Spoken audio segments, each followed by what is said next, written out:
part of it, you remind me of part of why I've always fallen in love with you and I've never told you. Who's that? The guy that told me, that basically threatened my life. Listen to this. He was built like you. Wow. He looked like you.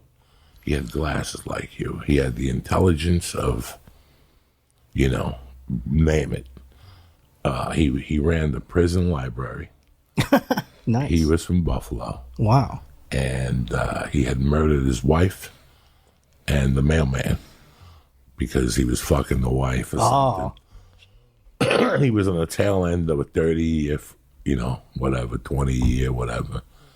And he didn't say much. He rolled his own cigarettes. He was just and he hung out with another dude from Buffalo. We had like 4 guys in the prison from Buffalo. Wow. All the way out there? Yeah, they'd get together and watch the Bills and talk shit. One guy was Big T, big motherfucking black dude. His family owned a barber shop in Buffalo. You ever come to Buffalo? Come to the corner. Yeah, there's 1,000 corners. Yeah. And this librarian, and me and this librarian became tight. And we even did acid.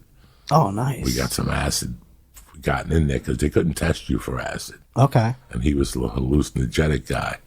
So me, him, and a Crip named Torrey Powell's, we were in barracks, army barracks, and there would be a guard that would drive around once an hour. And, some nights you can't sleep. You're allowed to go outside and sit in the barracks and read a book. This night, all 3 of us were fucking flying. We're fucking flying in on this prison. I can't. And I mean, this is acid. Acid in this prison. was real. Like you're tripping in your room. Yeah. You fucking, the lights are on. You think the cops are coming. Yeah, the cops are there. And finally, I get a knock on my door, and it's the Crip. And he's like, man, I can't take it in my room no more. I go, all right, let's go get the librarian. We're getting the librarian. He's like, thank God you came. Because I was just trying to see devils and shit. So I remember sitting outside on a bench.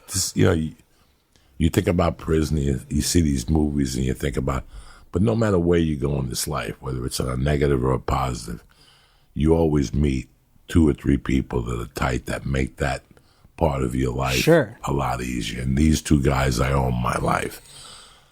And I'm sitting there with them, and we're fucking outside, and the birds are sounding like hawks. At 2 in the morning, a little cheep, cheep sounds like fucking.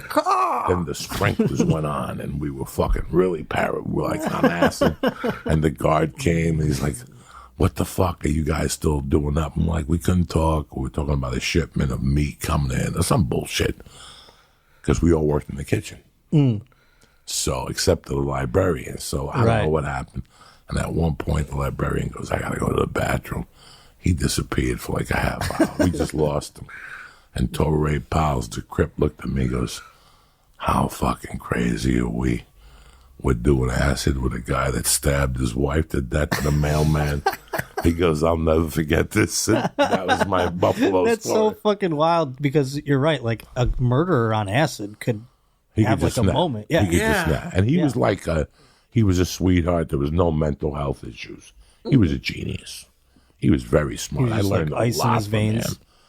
I remember I was the house lawyer, and he did all my work. Oh, he did all the paperwork because he just did it out of doing it. Oh, that's cool. Just to help me because he was that smart. He was initiative. He was just he read that New York Times front to back every day. It's just Buffalo has always been just so fucking. I have such a connection to Buffalo that it's like my connection to Jersey. I met a girl from Buffalo. And I started going to Buffalo, and I fell in love with the city. And they told me the history of the city. Fisher Price left, and all these companies left, and they were left with their dick in their hand. You were probably there in the 90s when it was real shitty. Everyone was moving to fucking Charlotte and shit. I was there in 84. Okay. So you saw the downturn the whole way through. I was there in 84, 85, 86. We would go. It was a family thing. And they were tremendous. They were Polish. Yeah, and a lot of that. The fucking food was just sensational. And I remember telling somebody once, like, I'm going to Buffalo to do comedy. Like, that's the asshole of the world. And I actually really, really got insulted. Like, you don't know Buffalo. Yeah. Like, unless you've been to Buffalo, you know, when you go to fucking Wegmans and you crazy. look at, like, Lee wouldn't come back.